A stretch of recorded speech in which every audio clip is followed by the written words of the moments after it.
Hi, this is Siegfried, a nurse practitioner with the Loveland Medical Clinic. I thought I'd shoot a quick video on my current version of the Cowboy Coffee. I drink this for every breakfast and every lunch, and then for dinner I eat a normal dinner. So since this is such a big part of my life, I make sure I get the best coffee beans I can get. I do, by the way, order all my stuff via Amazon. The reason I have organic coffee beans is because coffee crops are one of the most sprayed with pesticide crops in the entire planet. So if you're going to drink a lot of coffee, make sure you get organic beans.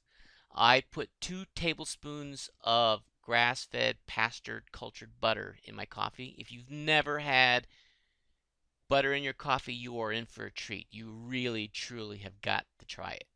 I do like a little tinge of sweetness to my coffee, so I use stevia. Stevia is the only artificial sweetener, or I guess it's not really an artificial sweetener.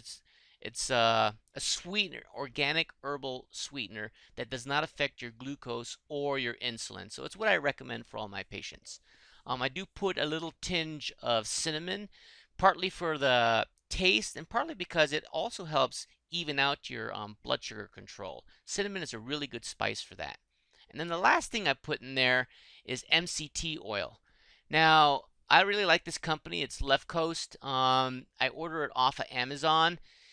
Their MCT oil burns really crisp and clean, and I really like the way it. I mean, it's flavorless.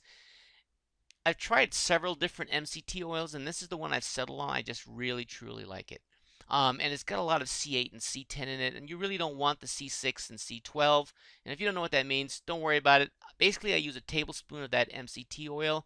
I do want to remind you that when you first start out, though, you need to start out with a teaspoon, okay, and gradually work your way up to where I'm at, which is right now a tablespoon at a time. So this was kind of an experiment that I started, and I actually really liked it. I started adding matcha tea, a teaspoon of matcha tea to my coffee, and I feel a little bit extra mental edge when I use that matcha tea. Green tea has a lot of great antioxidants in it. I mean, coffee really does too. So adding those two things together really, really works for me. You might want to experiment first, though. I mean, it's kind of an acquired taste, so I'm not sure everyone would really like that. And then you put it all together in a blender, and you got your Cowboy Coffee. This just happens to be an immersion blender that I use because I work 12-hour shifts at work. And because I work 12-hour shifts, I needed something portable that I could use. I also took this along with me when I go on trips. So it works really well. It's portable.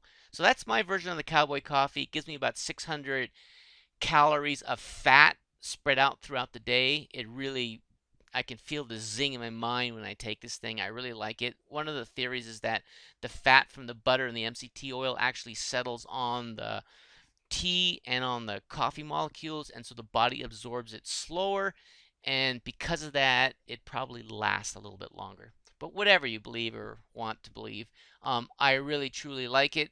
And if you are looking for a way to not eat breakfast and not eat lunch, but still get some kind of calories, this is a great way to go. Siegfried from Loveland Medical Clinic. I hope you enjoyed this. Subscribe to my channel if you want to get more stuff and more recipes. And thanks for watching. Bye.